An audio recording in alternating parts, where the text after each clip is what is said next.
праздник должны быть подарки. Вот Кугамай-Оржи. В нем лежали вот такие вам подарочки. Сейчас зима, холодно. Бабушкам всегда дарят платочки.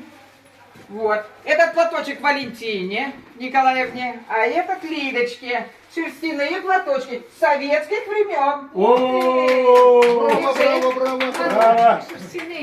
Держи. Вот такой Кугамай-Оржи у меня. Кугамай, да, да. Шерстяные платочки. Да. Ну и ничего, зато это будете каждый день менять. Теперь у нас есть еще 3 мальчика тут. Мальчики. А, мальчики, слушайте, вы же должны, мальчики, тут немножко посоревноваться. Так, прежде чем вам подарки вручать. Вот он самый молодой, пусть соревнуется. Сейчас посоревнуемся, ничего. Сейчас все сделаем. Я все равно конкурирую